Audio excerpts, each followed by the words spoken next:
Afortunadamente publicó las buenas y ocultó las malas, cosa que le agradezco infinitamente, ¿no? Bueno, quisiera empezar por extender un saludo a los compañeros miembros del comité político de nuestro partido, compañero doctor Rafael Alburquerque, ex vicepresidente de la República, compañero doctor Franklin Almeida, ex rector de la Universidad Autónoma de Santo Domingo, compañero doctor José Joaquín Vidó Medina, ex rector también de la Universidad Autónoma de Santo Domingo, compañero doctor Radamés Jiménez, ex procurador general de la República. Como ustedes ven, son todos ex. Lo que quiere decir que al igual que yo, somos unos desempleados. Compañero Julio César Valentín, senador de la República por la provincia de Santiago, el único empleado que tenemos acá.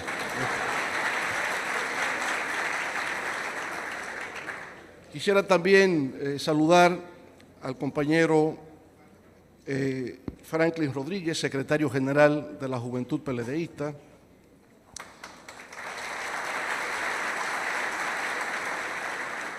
Y como ustedes ven, un apasionado amigo, y lo único que lamento es que el testimonio de sus padres no pudiéramos verlo acá, porque habría tenido para nosotros mucho valor.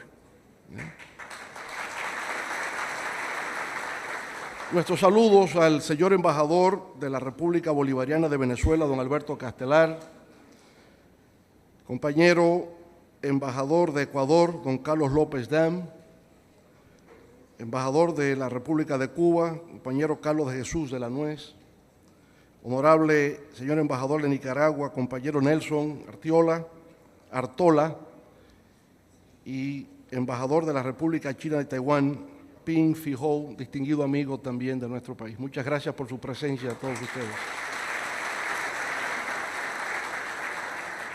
Y por supuesto, muchas gracias también a ustedes que me han sorprendido porque nunca había visto tantos compañeros en una conferencia en el partido.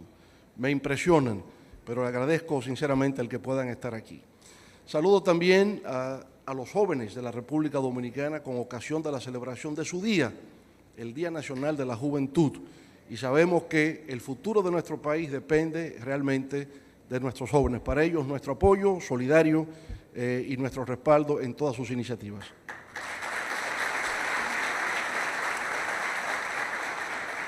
Y me siento particularmente regocijado de este encuentro aquí hoy, porque sigue la tradición de nuestro partido. Muchos de los que estamos aquí fuimos atraídos hacia el PLD, hacia el Partido de la Liberación Dominicana, desde sus orígenes, algunos desde antes, algunos compañeros aquí, incluso militaron en el PRD desde que el profesor Bosch retornó del exilio. Y estoy seguro que fueron atraídos por el pensamiento, por las ideas, y porque podía trazar una orientación justamente en base a una visión de la historia y cómo combinar esa visión de la historia con la teoría política y una concepción hacia el futuro. De manera que esta mesa del diálogo que ha organizado la juventud de nuestro partido se asienta en esa tradición, que es donde ha estado la fuerza de nuestra organización política, porque desde el profesor Bosch hasta la alta dirección de nuestro partido en la actualidad partimos de la premisa de que el poder está en las ideas. Y si comprendemos bien la importancia de las ideas, podemos construir un futuro de prosperidad y de bienestar para la República Dominicana y de solidaridad con los demás pueblos de América Latina y del mundo. Ustedes me han puesto para hoy una tarea, el tema de una interpretación desde la perspectiva geopolítica de los acontecimientos internacionales más acuciantes del mundo contemporáneo. Es una gran tarea y yo he querido compartir con ustedes esa visión desde una perspectiva geopolítica que, como Franklin anunció, es tratar de interpretar los acontecimientos mundiales desde una visión territorial, geográfica, de la política internacional. Al final de eso es que se trata.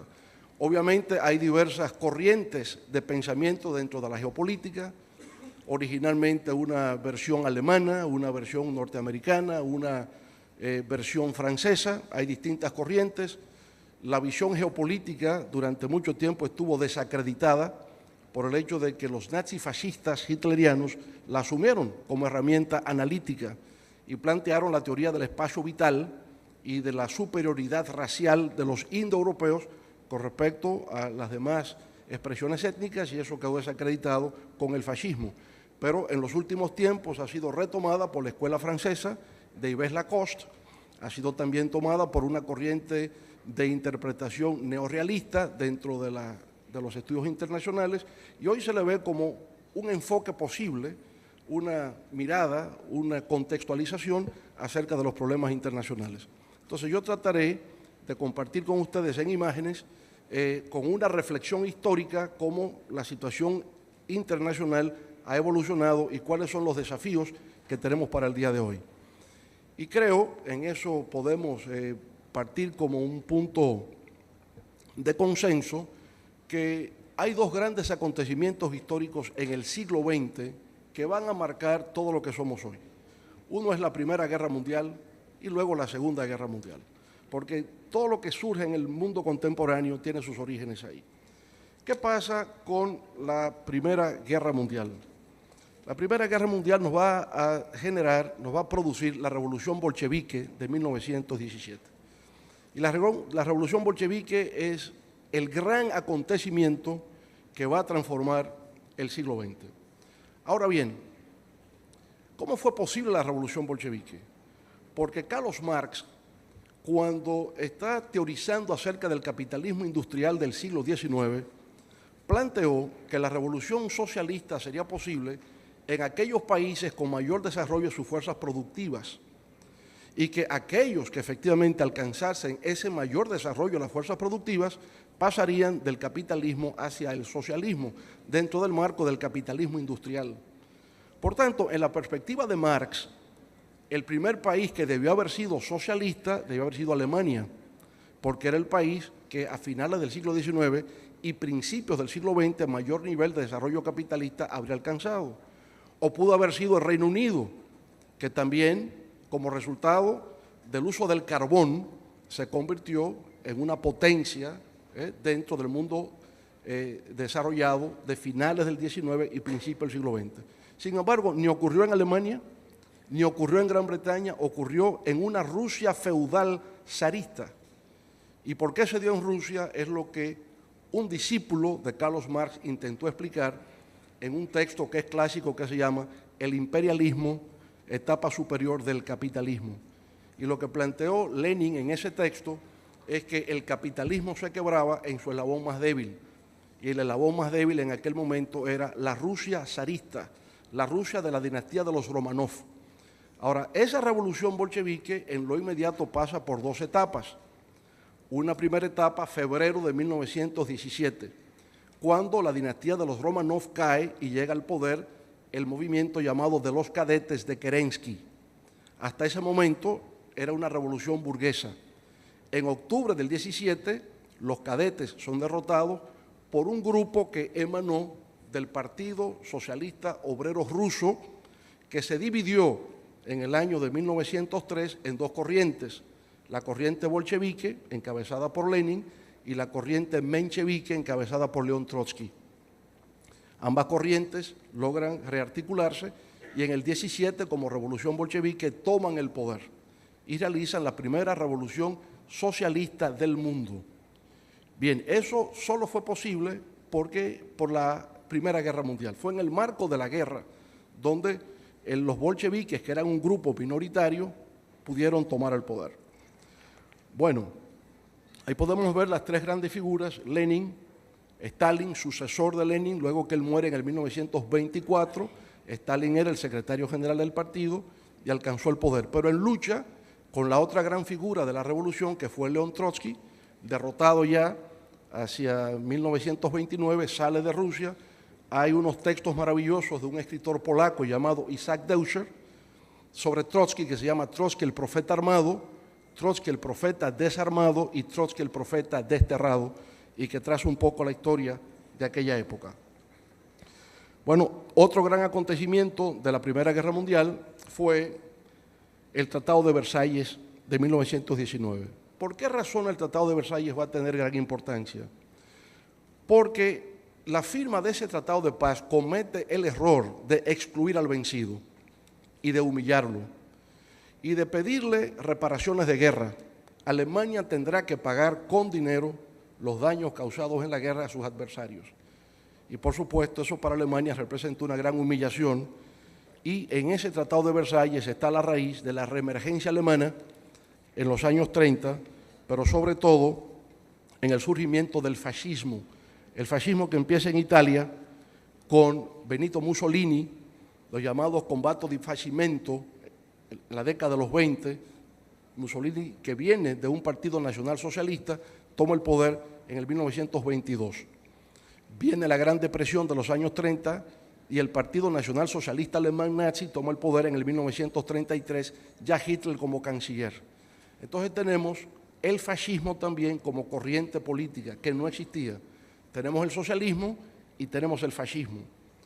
Bueno, otro elemento de la Primera Guerra Mundial importante y que va a tener trascendencia para el mundo actual es la caída del Imperio Otomano. Recuerden que teníamos hacia el siglo IV el Imperio Romano, que se divide en dos: Imperio Romano de Occidente e Imperio Romano de Oriente. Ese Imperio Romano de Oriente se convierte en el Imperio Bizantino, y el Imperio Bizantino fue derrotado por los turcos otomanos. En la Primera Guerra Mundial, los turcos y otomanos fueron derrotados. Ahora, ¿qué pasó? Que los otomanos tenían el control sobre los territorios que hoy forman el mundo árabe. Todo lo que es Irán, Arabia Saudita, Irak, Siria, el Líbano, Palestina, Libia, todo eso era el Imperio Otomano. Y cuando el Imperio Otomano cae, entonces esas tierras pasan a ser controladas por Gran Bretaña y por Francia bajo un mandato recibido por la Liga de las Naciones. Bueno, hay como una protesta aquí a lo que hicieron los británicos y los franceses, ¿verdad?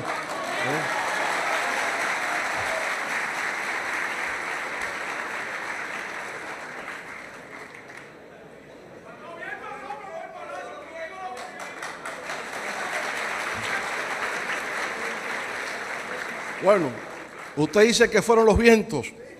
Yo pensé que era una protesta contra el imperialismo británico y el francés.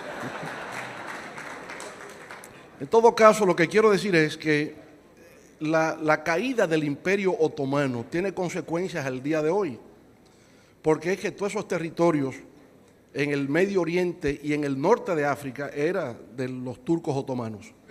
Incluso muchos de ellos vinieron a República Dominicana. Aquí le llamamos a todos los turcos. La familia Curi, que llegó a Barahona, le decían los turcos de Barahona y venían de esos lugares. Los Lama, todos vinieron después de la caída del Imperio Turco-Alemán. Un factor, por ejemplo, que derivó de ahí fue que los británicos ofrecieron tanto a los judíos como a los palestinos que lo que es hoy Palestina les sería entregado. Y como los británicos fueron tan ambiguos, tan ambivalentes en ofrecer lo mismo a dos pueblos en conflicto, lo que estamos viendo hoy entre Israel y Palestina o Israel y el mundo árabe es una consecuencia de la forma incongruente de actuación del Imperio Británico de aquella época. Entonces, las raíces de muchos de los problemas actuales están justamente en la Primera Guerra Mundial. Ahora, la Primera Guerra Mundial termina en el año 1918. Van a pasar 21 años, solamente 21 años, para que se produzca una segunda guerra. Y ese es un fenómeno interesante porque antes de la Primera Guerra Mundial y de la Segunda habían pasado 100 años para que se produjera una gran conflagración mundial. ¿Cuándo ocurrió eso? En el Congreso de Viena de 1815, cuando Napoleón Bonaparte es derrotado finalmente y hay que reorganizar el sistema internacional de Europa. En el Congreso de Viena, Francia, la derrotada, es incluida en las negociaciones y se garantiza un siglo de paz que va desde 1815 con la firma del Congreso de Viena hasta el estallido de la Primera Guerra Mundial. El Tratado de Versalles excluye al vencido, lo humilla, lo derrota, lo hace pagar reparaciones de guerra y ese humillado y vencido se va a rearmar y va a iniciar la Segunda Guerra Mundial. Ahora, con motivo de la Segunda Guerra Mundial, Estados Unidos ya emerge como la gran potencia mundial. Y el gran resultado político de la Segunda Guerra Mundial es la derrota del fascismo. El fascismo es derrotado en su versión italiana o en su versión alemana. Lo que queda es el remanente español. El movimiento de la Falange, surgido durante la Guerra Civil, es de corte fascista y por tanto Francisco Franco podrá permanecer en el poder hasta su muerte en el 1975.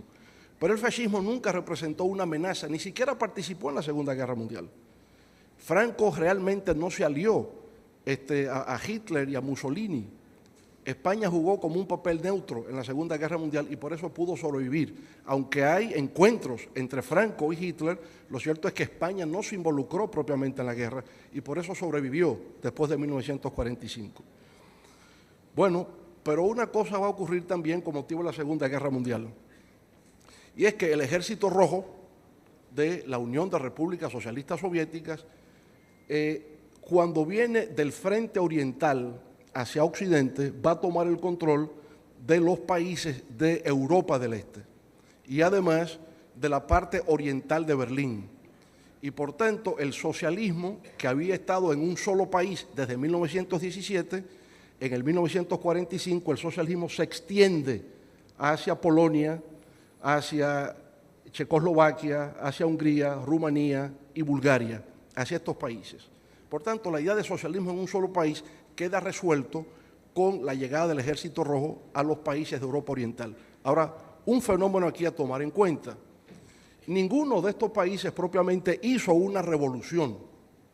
Estaban en guerra contra el fascismo, porque Alemania los ocupó. Pero no hubo una revolución popular en ninguno de esos países. Fue el Ejército Rojo que ocupa esos territorios al fin de la Segunda Guerra Mundial. Y ese hecho va a tener consecuencias a posteriores en la relación que se da entre Europa del Este y la Unión Soviética. En adición a esa extensión territorial, bueno, se firma el Acuerdo de Yalta y de Potsdam entre los tres grandes, Hitler, Stalin, Roosevelt y Churchill, y fruto de esos acuerdos de Yalta y de Potsdam surgen las Naciones Unidas. Ya en la Primera Guerra Mundial se intentó después, al terminar, la Liga de las Naciones, que no cuajó porque el Congreso norteamericano no lo aprobó. Pero ahora, en los acuerdos en los tres grandes líderes, surgen las Naciones Unidas en San Francisco en el 1945. ¿Y cuál es el propósito fundamental del sistema de Naciones Unidas? Garantizar la paz y la seguridad, que no vuelva a producirse una segunda, tercera guerra mundial, mantener un orden internacional de paz estable y de seguridad con la participación de todas las naciones del mundo en lo que se llamó la Asamblea General, donde están todos los Estados miembros. La República Dominicana es de los miembros fundadores de las Naciones Unidas en el 1945. Ahora, uno de los problemas que se va a presentar en el día de hoy es que el sistema de Naciones Unidas, al organizarse al fin de la Segunda Guerra Mundial, expresa los intereses políticos de aquel momento. Pero con el fin de la Guerra Fría en los 90, las Naciones Unidas han quedado rezagadas con respecto a los intereses que se expresan en el marco internacional. De ahí la necesidad de que ya en el siglo XXI, Naciones Unidas forzosamente tiene que pasar por un proceso de reformas que pueda expresar las corrientes políticas que hoy son las que predominan en el ámbito internacional y no las de la Segunda Guerra Mundial.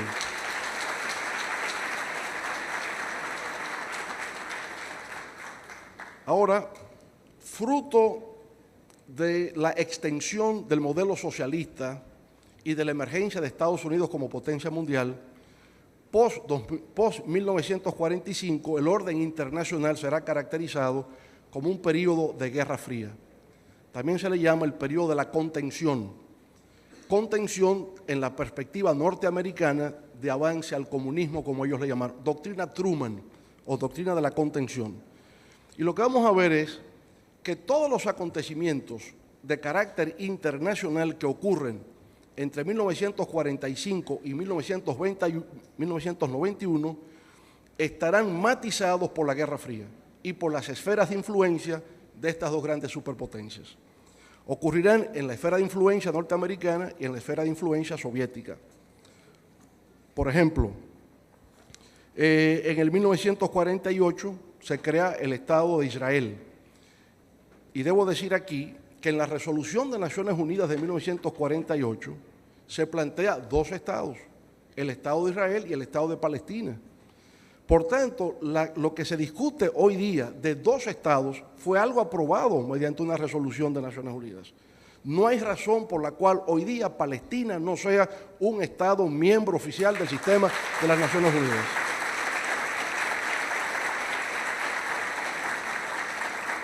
Es algo injusto que no lo sea, le corresponde por derecho, pero además nosotros como Partido de la Liberación Dominicana, que reconocemos el derecho que tiene Israel a existir, porque no se lo negamos, también decimos que lo que está haciendo hoy día el Estado de Israel, aumentando los asentamientos urbanos para que los palestinos tengan que seguir como refugiados en Jordania, es algo injusto que el Partido de la Liberación Dominicana rechaza.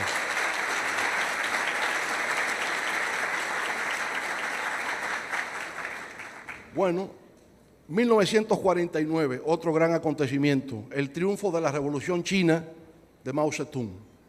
Y, por supuesto, la división entre la China continental, Revolución Popular China, y Taiwán, la revolución nacionalista del general Chiang Kai-shek.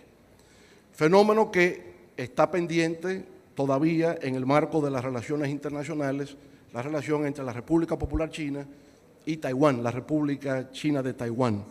Y tiene su origen en este triunfo de la revolución en 1949. Y entonces, en 1950, al año siguiente, la Guerra de Corea. Y la Guerra de Corea tiene un matiz típicamente de Guerra Fría, porque de lo que se trata es de un acontecimiento donde el factor ideológico va a jugar un papel fundamental. Corea del Norte pasa a ser socialista y Corea del Sur queda bajo la influencia norteamericana. Es la primera división territorial que vemos por un factor de carácter ideológico y que todavía hoy persiste. El tema de Corea del Norte como país socialista, aunque ahora con el tema de si tiene armamentos nucleares y representa una amenaza a la seguridad internacional. Pero su raíz está aquí. La guerra de Indochina, 1945 a 1954, con los franceses, porque en 1954 Francia experimenta la derrota en la batalla de Dien Bien Phu.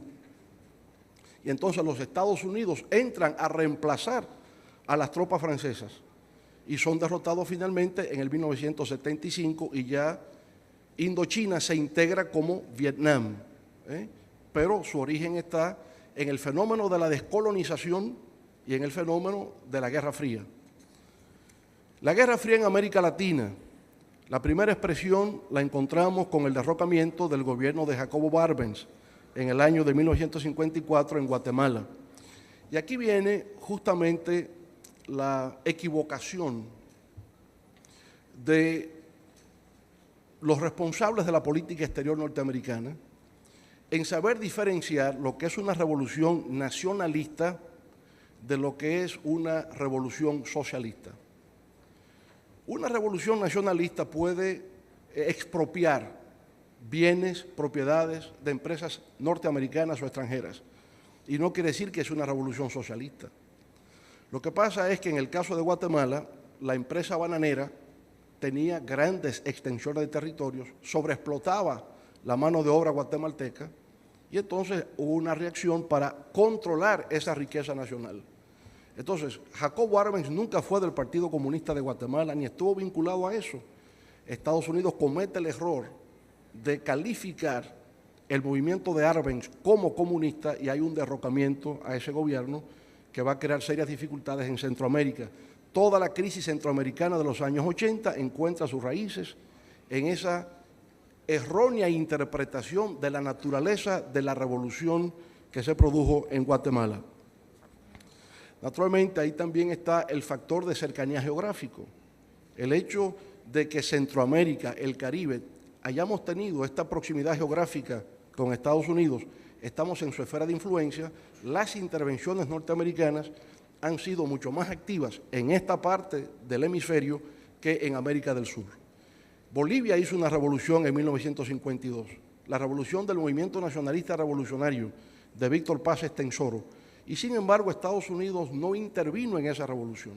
Y fue típicamente como la de Jacobo Arbenz, una revolución nacionalista, que se expresa, muchos de sus factores, de sus elementos todavía se expresan en estos momentos en el gobierno de Evo Morales, porque fue en su momento un movimiento de carácter progresista lo que se dio efectivamente en Bolivia. En el año 1959 se produjo la Revolución Cubana. Y la Revolución Cubana, en principio, fue una revolución contra una dictadura, la dictadura de Fulgencio Batista, y una revolución de corte nacionalista radical que también se enfrenta a intereses de empresas norteamericanas en Cuba. Pero la reacción norteamericana, primero Eisenhower ignorando a Fidel cuando va a Washington, no lo recibe. Segundo, el auspiciar, apoyar con logística la invasión a Bahía de Cochinos en el año de 1961, radicaliza la Revolución Cubana que para sobrevivir, para protegerse de una eventual intervención militar norteamericana, hace entonces alianza con la Unión Soviética. Y la Revolución Cubana entonces pasa de una fase de nacionalismo revolucionario radical hacia una fase de revolución socialista. Y por tanto es una expresión, la mayor expresión que hemos tenido en América Latina de Guerra Fría, la presencia de dos superpotencias en el ámbito territorial de nuestro espacio. República Dominicana, 1965, la ocupación militar, que por cierto este año son 50 años de la Revolución de Abril que tenemos que celebrar, tenemos que reconocer y valorar a los héroes nacionales que defendieron nuestra patria, nuestra soberanía, empezando por el coronel Francisco Alberto Camaño de Ñón.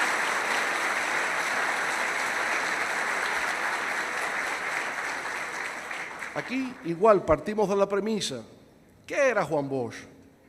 Un líder del exilio que se enfrentaba a la dictadura de Trujillo, llega a la República Dominicana, gana elecciones democráticamente, está gobernando democráticamente, un golpe de Estado.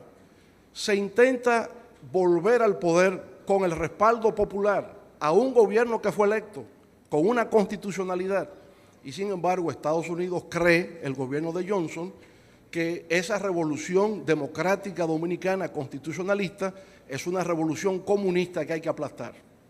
Y lo único que hicieron con eso entonces fue radicalizar el movimiento revolucionario dominicano. Porque si por vía democrática no se podía, si con el respaldo del pueblo no se podía, entonces Juan Bosch creó el Partido de la Liberación Dominicana para liberar al pueblo dominicano.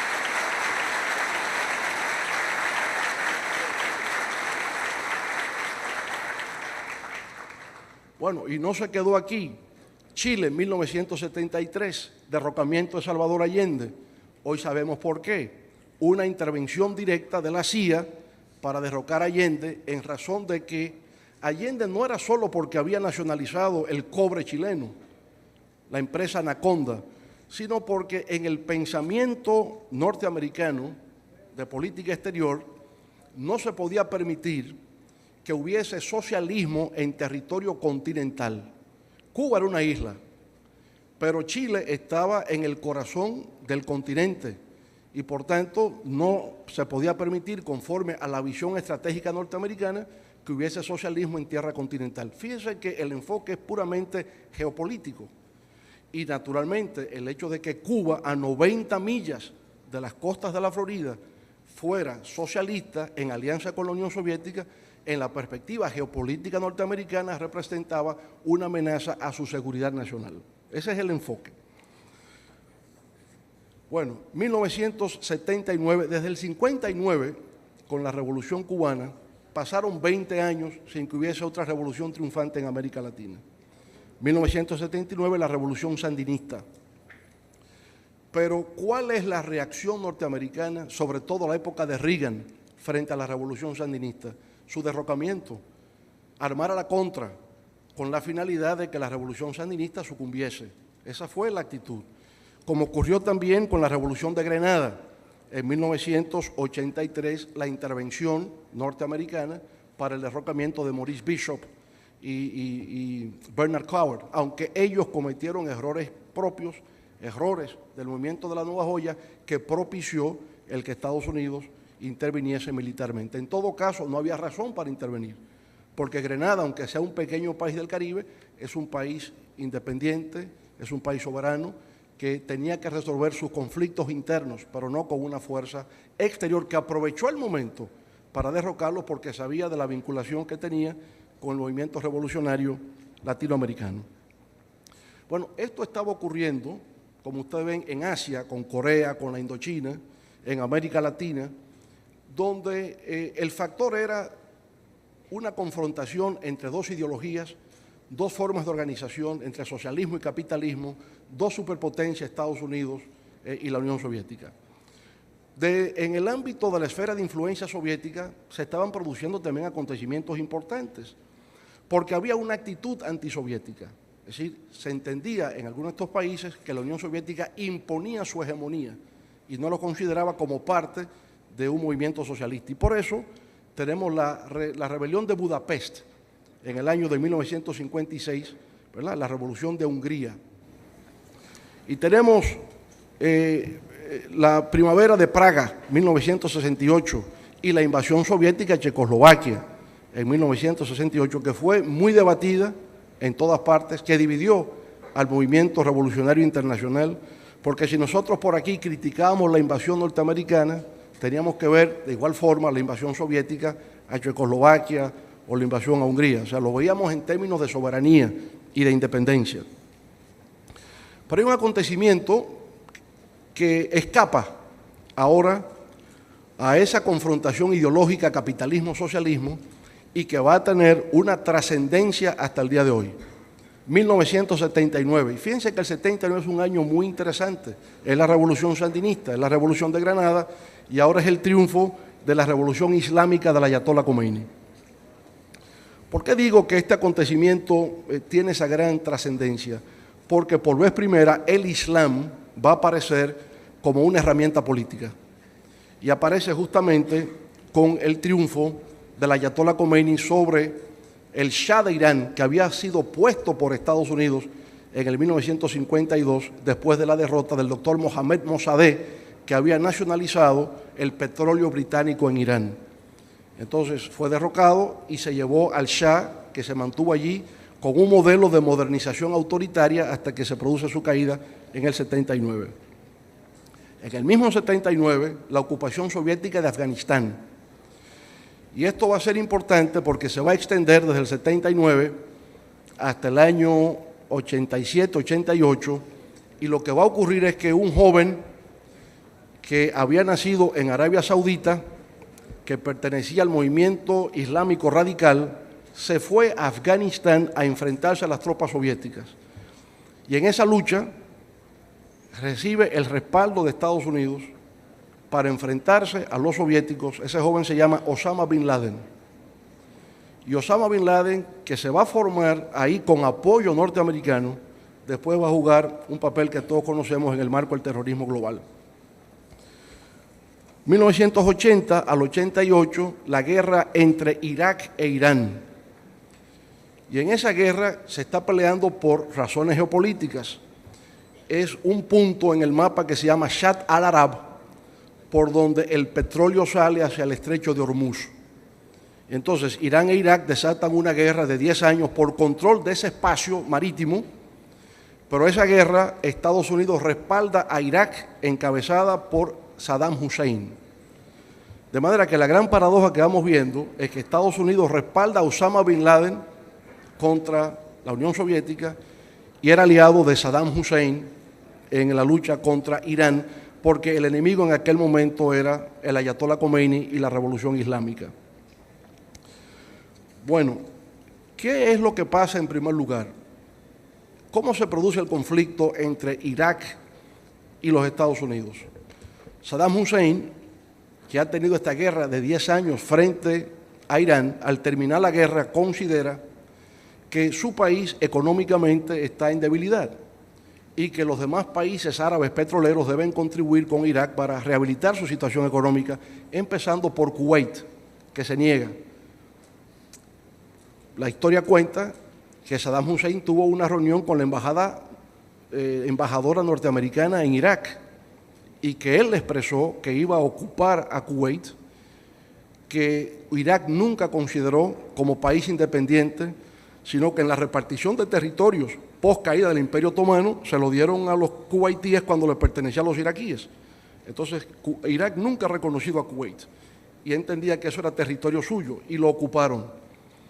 Y al ocupar Saddam Hussein Kuwait, Estados Unidos reaccionó desde una perspectiva geopolítica, porque era el temor de que si se permitía que Saddam Hussein ocupase Kuwait, podía ocupar otros territorios del Medio Oriente donde se produce petróleo y por consiguiente tener tanto poder como para amenazar el acceso norteamericano a los combustibles en el Medio Oriente. De manera que la reacción de George Bush padre de invadir a Irak y provocar la salida de Saddam Hussein de Kuwait es una reacción de carácter geopolítica, no ideológica. Ahí no había un factor ideológico. Ahí el tema era que no se podía permitir que nadie tuviese el control, el monopolio del control del petróleo en la zona, porque Estados Unidos no iba a tener acceso a ese petróleo y por esa razón lo hacen. Ahora, ¿qué hizo Bush padre? Bush padre saca a Saddam Hussein de Kuwait, pero no lo derroca, no lo derrotó, no lo persiguió a Bagdad. Logró su objetivo estratégico, que era no permitirle el monopolio del control del petróleo. Pero como veremos luego, se fue formando un movimiento intelectual que se llama los neoconservadores, que tiene un origen trotskista. El que formó esto es un señor llamado Irving Kristol, judío, que fue trotskista en sus años juveniles y pasó entonces al movimiento neoconservador. Y los neoconservadores, a Bush, hijo, lo convencen de la necesidad de derrocar a Saddam Hussein, grave error geopolítico estratégico, porque rompe el equilibrio de poderes en la zona y todo el poder entonces pasó a Irán, el antiguo enemigo de los Estados Unidos. Y hoy día lo que se plantea entonces es el equilibrio entre Irán y Arabia Saudita. Y entonces Arabia Saudita está jugando un papel en la zona de desestabilización, de acuerdo con muchos de los analistas, ¿verdad?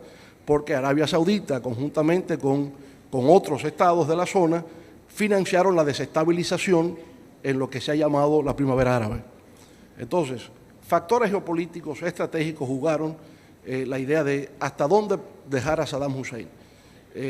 La reacción de derrocarlo fue nefasto porque rompió el equilibrio de poderes en la zona del Golfo Pérsico. Un elemento importante en la década de los 80 es la expansión de la democracia. La democracia como valor occidental. La legitimidad del poder está en las elecciones, respeto a los derechos humanos, y esto empieza a calar, y sobre todo a partir de tres acontecimientos: la caída de la dictadura en Grecia, la dictadura de los Salazar en Portugal y la muerte de Franco, empezando los años 70, permite este movimiento pro democracia a nivel mundial que se ha extendido y ha ganado mucha fuerza.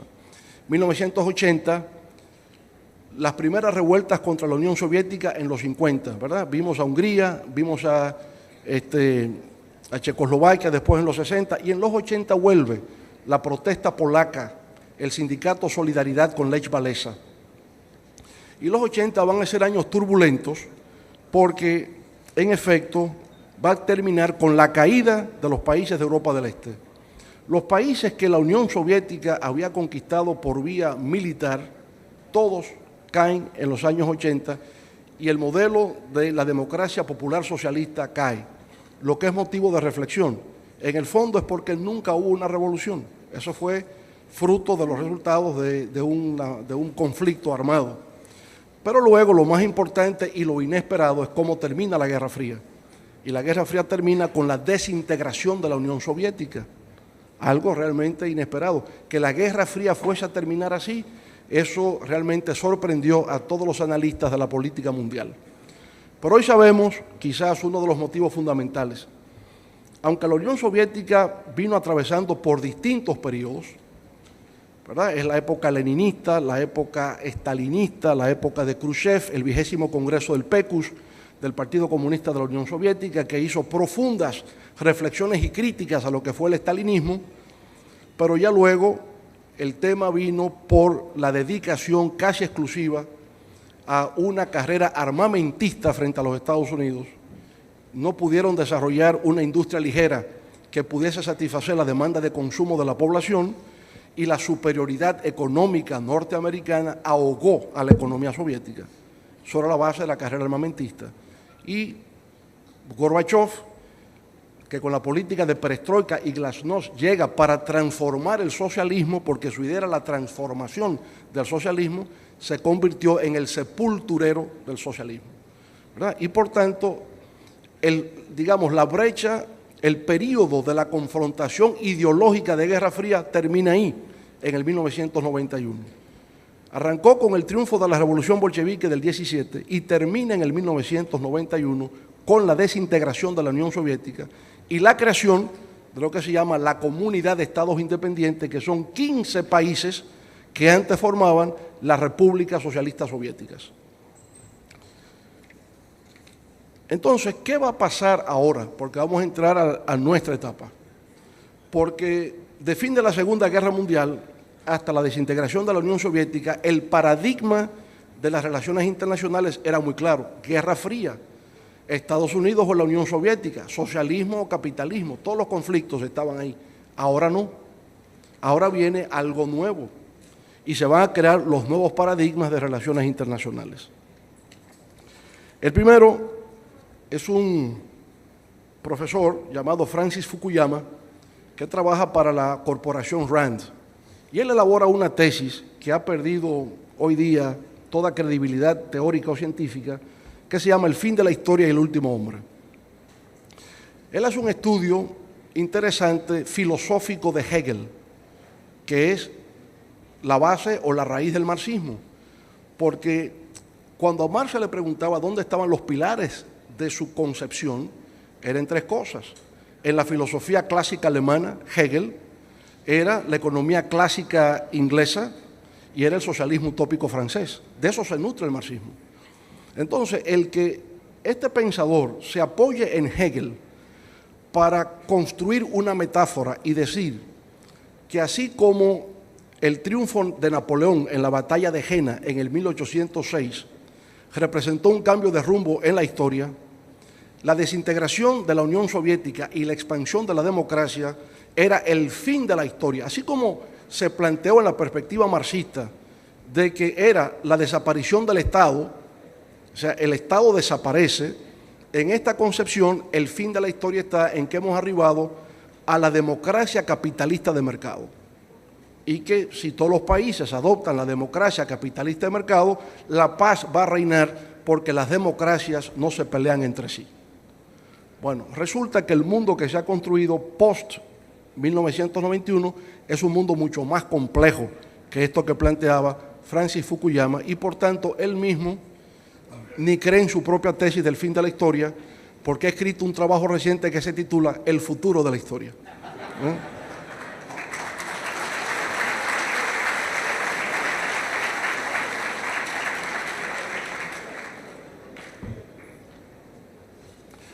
La otra es una tesis mucho más compleja, mucho más interesante, que es la tesis de Samuel Huntington, que se llama El choque de civilizaciones. Y es interesante porque él fue innovador. Él se dio cuenta que ya la lucha internacional no era ideológica, no era entre superpotencias. ¿Qué será? Entonces dice, será un choque de civilizaciones. Y las civilizaciones existentes son, en primer lugar, el mundo anglosajón, el mundo americano, británico, o el mundo occidental en conjunto, el mundo musulmán, el mundo islámico, el budismo, China, menciona 7, y que esas civilizaciones entrarán en choque y que el Islam va a jugar un rol fundamental. Cuando él lo dice, todavía no estaba claro, aunque por supuesto, insistimos, el gran momento en que el Islam aparece no solo como religión, sino como expresión política fue en el 1979 con el triunfo de la revolución del Ayatollah Khomeini. ¿Por qué le llamó la revolución islámica? Él le dio una calificación, revolución islámica. Convirtió en el Islam no solamente en una expresión religiosa, sino en una expresión política. Y entonces, bueno, el Islam va a jugar ese papel. Y es lo que, de alguna manera, Samuel Huntington, cientista político de Harvard, planteó en este libro, que debemos estudiar, reflexionar sobre él, pensamiento crítico de qué hay de cierto y qué no hay de cierto en que estamos viviendo en un paradigma de choque de civilizaciones. Como reacción a eso, el gobierno de España, el gobierno de Turquía, dentro de Naciones Unidas, planteó la alianza de civilizaciones. Si lo que hay es un choque de civilizaciones, debemos responder con una alianza de civilizaciones. Y en efecto, el elemento multicultural es uno de los elementos que hoy día se le añade para poder promover la paz y la comprensión entre los pueblos del mundo. La otra corriente, aquí diré, desde la perspectiva norteamericana, primera potencia del mundo, sin duda desde el punto de vista militar, van a surgir dos corrientes de pensamiento acerca de cómo pensar el mundo y cómo se estructura el orden internacional. Una es una visión de que Estados Unidos tiene que reforzar su visión hegemónica. En otras palabras, hay una corriente de pensamiento que nos está diciendo que Estados Unidos tiene que ejercer una función imperial. Hay otra versión que dice, ya no es posible. Hay una decadencia norteamericana y hay un resurgimiento de los otros. Quien mejor expresa eso se llama Fareed Zakaria, en un libro que se llama El declive norteamericano y la emergencia de los demás. Y si en efecto Estados Unidos está en declive y los otros están emergiendo, ya la función imperial no será posible, sino que lo que se requiere es un mundo multipolar. Un mundo multipolar que toma en cuenta diversos actores para actuar en función de un balance de poder y tomar decisiones en conjunto en favor de los pueblos dentro del marco del sistema de Naciones Unidas. El primer grupo se llaman los neoconservadores. Y los neoconservadores son políticos y son académicos. Ahí está Bush, Karl Rove, está Dick Cheney, está quien fuera secretaria de Estado Condoleezza Rice, está John McCain, está Paul Wolfowitz, que quizás es el más teórico de todos, el pensador. Su tesis doctoral en la Universidad Johns Hopkins en los años 60 era justamente sobre estos temas. Lo venía pensando hacía tiempo. Una visión neoimperial. Estados Unidos tiene que seguir siendo el gendarme del mundo. Es lo que llaman, de alguna manera, la hegemonía de estabilidad benigna. O sea, es una forma azucarada de decir se requiere el imperio. El imperio es quien garantiza el orden mundial. Entonces hay una matriz de pensamiento detrás de eso. Está Donald Rumsfeld, que dice, Franklin que me mandó saludos, yo me sorprendo, pero bueno, ¿verdad? En fin, están estas figuras activos en la actualidad que representan una visión de Estados Unidos como el centro del poder internacional. No se renuncia a la visión imperial. En oposición está entonces el movimiento neorrealista, el neorrealismo, que se nutre de la vieja concepción de teoría del balance de poder, realismo o realpolitik, a lo que usted hacía referencia, Franklin. Y esta corriente, bueno, es vieja, es antigua en la historia del pensamiento. El realismo o balance de poder, quien primero lo expresa es Tucídides en la historia del Peloponeso, y de ahí arranca. En la contemporaneidad, los dos pensadores más importantes son Henry Kissinger y Zbigniew Brzezinski. Brzezinski actualmente es el asesor de política exterior del presidente Obama. Y por eso ustedes han visto que Obama no interviene en Siria. Y por eso Obama ha sido reticente en lo que respecta a Ucrania. No se involucra militarmente. Por eso Obama saca las tropas de Irak, saca las tropas de Afganistán, porque está influido por la corriente de pensamiento de que ya Estados Unidos no puede ejercer ese rol imperial. Nosotros, por supuesto, por la actitud de Kissinger en lo que aconteció en Chile, con el derrocamiento de Allende, tenemos la visión de del Kissinger imperial. Pero Kissinger es quien va a China y abre las puertas de las relaciones entre Estados Unidos y China en la época de Nixon, lo que indica que su rol no ha sido el rol del halcón, su rol es el de contribuir a crear un mundo de carácter multipolar.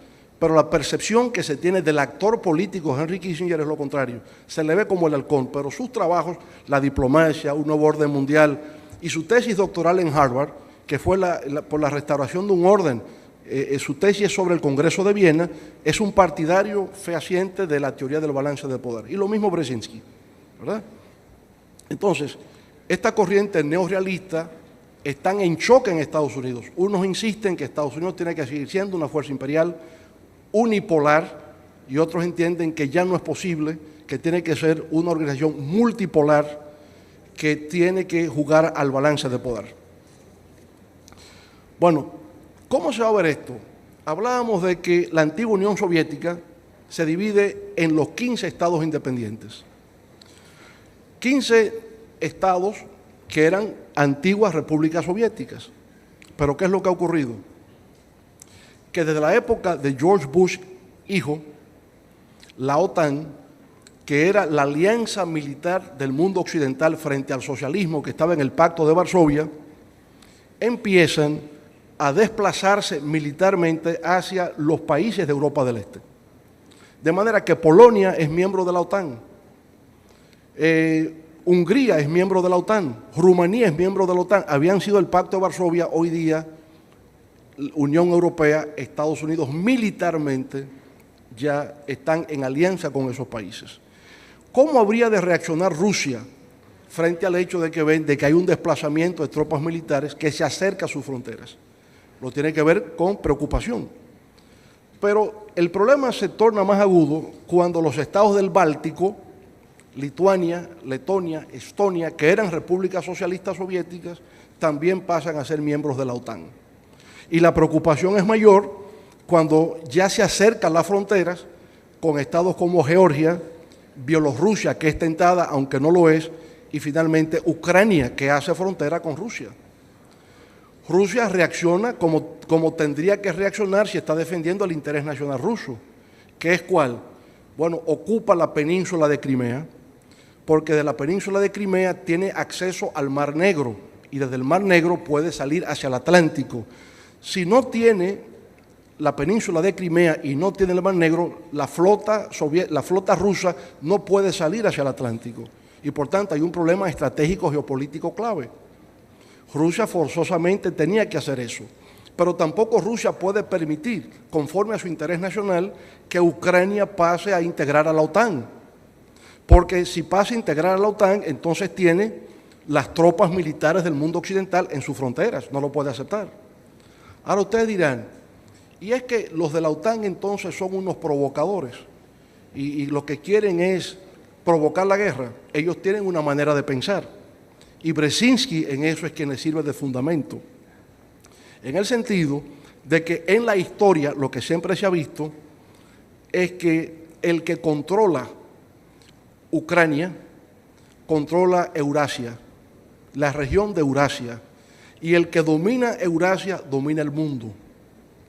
Entonces lo que se está jugando en estos momentos es a la defensiva y a la ofensiva, corto plazo y largo plazo. En el corto plazo, a la defensiva, Rusia juega a su integridad territorial, a su soberanía y a su interés nacional, en el corto plazo. Pero en el mediano y largo plazo, Rusia quiere aprovechar el momento para fortalecer alianzas con China y con la India y tener control de Eurasia. Estados Unidos, Europa Occidental, se fijan en la historia y dicen, eso no puede producirse. Naturalmente, yo creo que el error está en creer que Rusia tendría todo el poder y toda la fuerza para dominar Eurasia y no tomar en cuenta que China y la India son potencias emergentes que no se dejarán dominar por nadie. Yo creo que la relación que se da hoy día entre China y Rusia es una relación de construcción de alianzas para tener un balance de poder en esa región del mundo, no porque China lo vaya a dominar, no porque Rusia lo vaya a dominar. Por tanto, creo que hay un enfoque estratégico equivocado por parte de los analistas norteamericanos al pretender controlar ese espacio ahí sobre la base de que el que domina Eurasia domina el mundo y no se puede permitir, porque ya eso no será posible con miras hacia el futuro con el poder que están teniendo estos nuevos actores. Bueno, otro actor que emerge con el Tratado de Maastricht es la Unión Europea en 1992, hoy bastante afectada. Conflictos que surgen posguerra fría, que no tienen nada que ver con ideología. La invasión de Panamá, 1989, el apresamiento de Noriega. El tema no es comunismo ya. Por vez primera el tema no es comunismo después de la Segunda Guerra Mundial. Drogas. El tema es narcotráfico. Lo vemos, la guerra del Golfo Pérsico, de lo que hablamos anteriormente con Kuwait, no fue ideología, no fue socialismo, un factor geoestratégico. No se puede permitir el monopolio, el control del petróleo en la zona del Medio Oriente. La guerra de los Balcanes, vuelve también a ser, tenemos la República Federativa de Yugoslavia, control de Tito, pero siempre fueron distintas etnias, siempre fueron distintos grupos. Entonces Bosnia, es Serbia, Macedonia, ¿verdad?, que entran en un proceso, diríamos, de fragmentación, una de las características del mundo moderno, donde se da la globalización y la fragmentación al mismo tiempo. La República de Checoslovaquia se divide en dos, la República Checa y la República Eslovaca. La antigua Yugoslavia se subdivide, ya no es Yugoslavia, es Macedonia, es Serbia, es Herzegovina, en fin, son varios países que van a emerger. Y procesos de búsqueda de separación. El País Vasco en España, Cataluña, Escocia, ¿verdad?, quieren separarse para integrar nuevas naciones. Hay un proceso contradictorio de globalización y de fragmentación nacionalista al mismo tiempo. Bueno, un fenómeno para nosotros importante, el derrocamiento y reposición de Aristide en el poder. Jean Bertrand Aristide gana las elecciones en Haití post-Duvalier. Gobierna 7 meses. 7 meses, igual que Juan Bosch. Le dan un golpe de Estado. Pero Estados Unidos interviene para reponer a Aristide. Y Estados Unidos intervino para impedir el retorno de Juan Bosch al poder. ¿Por qué? El factor Guerra Fría, factor ideológico en el tiempo. Ahora podemos ver luego golpe de Estado en Honduras contra Mel Zelaya. Estados Unidos no hizo nada para que Mel Zelaya volviera al poder. ¿Qué refleja eso? Inconsistencia en la política. Porque si la idea es que la democracia electa por el pueblo debe prevalecer y usted intervino para reponer, ¿por qué no intervino en el otro para reponer también? Entonces es una política incongruente e inconsistente la que ha habido en esto. 11 de septiembre de 2001 emerge lo que podríamos llamar el terrorismo global. Y frente a los atentados del 11 de septiembre, que fueron obviamente muy bien planificados, afectando los símbolos del poder norteamericano, ¿verdad? Era el poder económico, el poder político que se frustró, pero emerge el fenómeno del terrorismo global. Y una célula, Al-Qaeda, y un líder, Osama Bin Laden. Y eso se ha reproducido a otros niveles. Hoy tenemos Boko Haram, otra célula terrorista que está operando fundamentalmente en Nigeria. Y Boko Haram es una palabra que quiere decir el occidente es un pecado. Occidente es un pecado, es la noción de Boko Haram, ¿verdad? Y son grupos que usted dice, ¿qué es lo que está ocurriendo? Influido por la corriente del islamismo radical, que tiene su origen en Arabia Saudita, lo que llaman el wahabismo. Los wahabis es la versión más radical del Islam. Y estos grupos fundamentalistas se han ido agrupando en movimientos terroristas que están afectando internacionalmente. Hoy, esta tarde, decapitaron, por cierto, al segundo japonés que había sido apresado. Lo que lamentamos profundamente, nosotros creemos que la lucha política no es por ahí, que eso es horrorífico y que eso merece la censura de toda la humanidad sensata.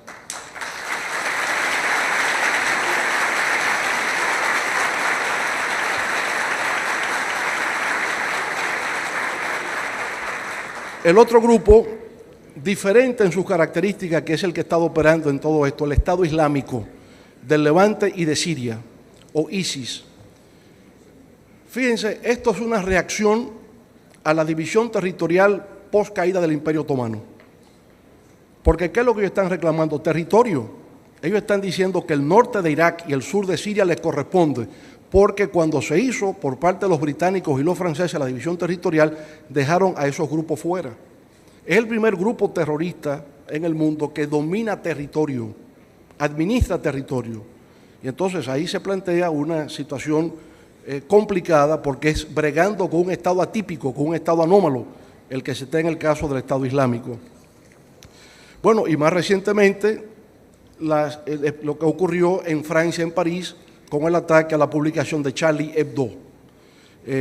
Charlie Hebdo, una publicación satírica contra el Islam, ya había ocurrido cosas parecidas anteriormente en Dinamarca, y la amenaza al escritor Salman Rushdie, que había escrito también una novela que tenía al profeta Mohammed como centro de las actividades, ¿no? Como centro de la narrativa.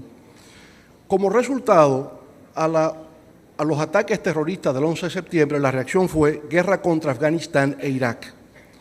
Mucha gente pudo entender la guerra contra Afganistán porque Al-Qaeda operaba desde Afganistán. Nunca se entendió la guerra en Irak porque, en definitiva, nunca se probó que existieran armas de destrucción masiva ni que Irak estuviera respaldando a Al-Qaeda.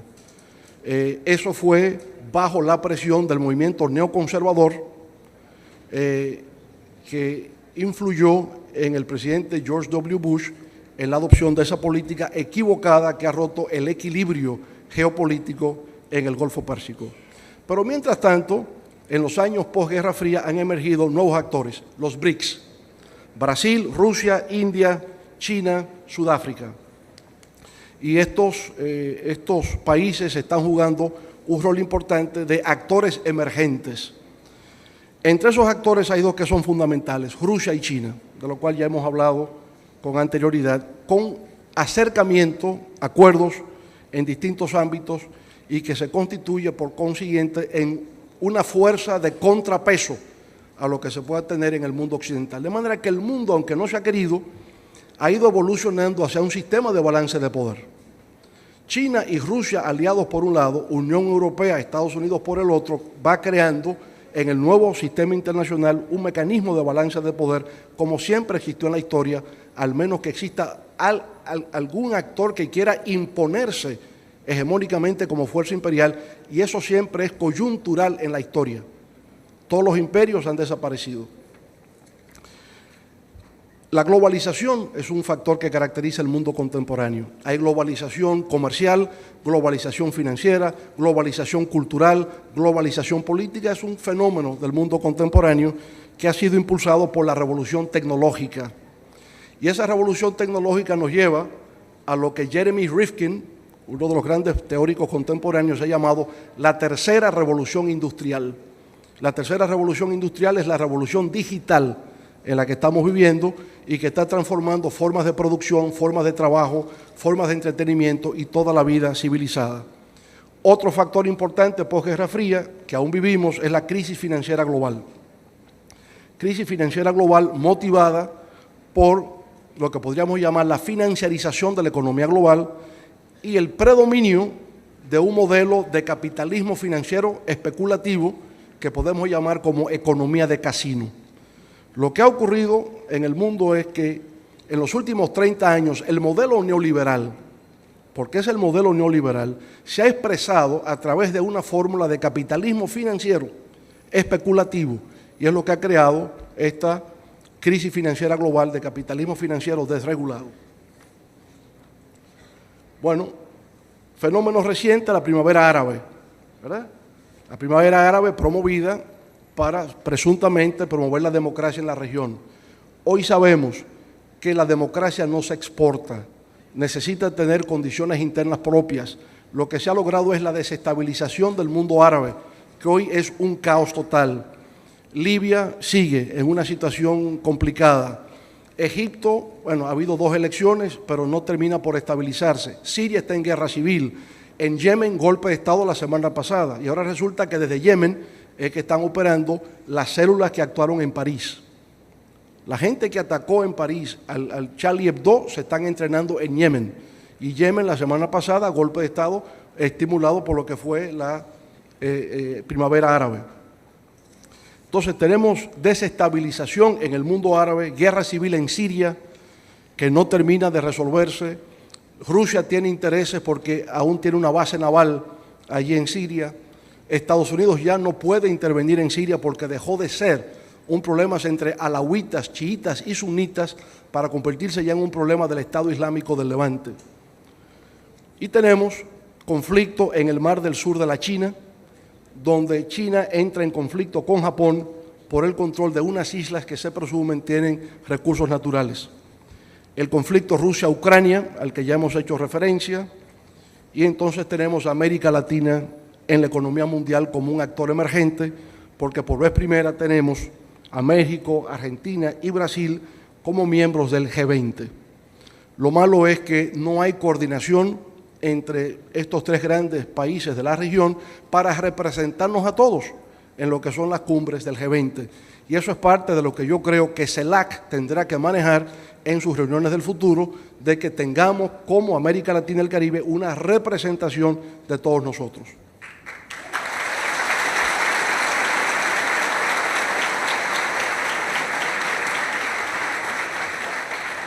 La gran esperanza para nosotros en América Latina, un país nuestro individualmente, un país, República Dominicana, Haití, Ecuador, solos nosotros no tenemos peso en el sistema político internacional, pero unidos sí. Entonces la unidad se da en el marco de la integración latinoamericana. Y esa integración hoy día es CELAC, esa integración hoy día es UNASUR, esa integración es el ALBA, esa integración es el SICA, esa integración es CARICOM, esa integración somos todos nosotros.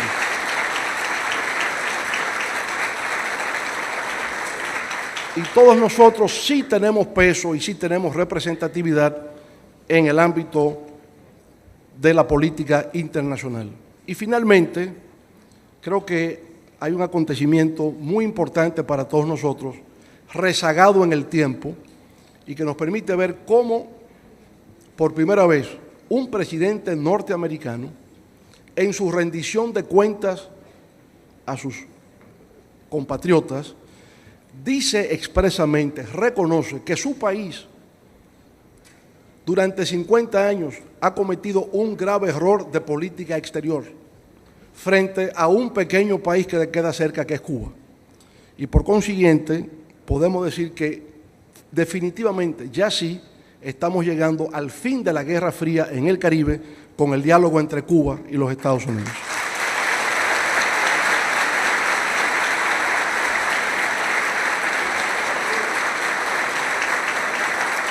Y esa foto, esa imagen que está ahí, esa imagen yo creo que significa mucho, porque por vez primera un país de América Latina y los Estados Unidos se ponen de igual a igual, que era en definitiva lo que se quería lograr, que se respetase la dignidad y la soberanía de nuestros pueblos. Bueno, Franklin, espero haber contribuido con lo que fue su interés de la geopolítica mundial. Muchas gracias a todos ustedes.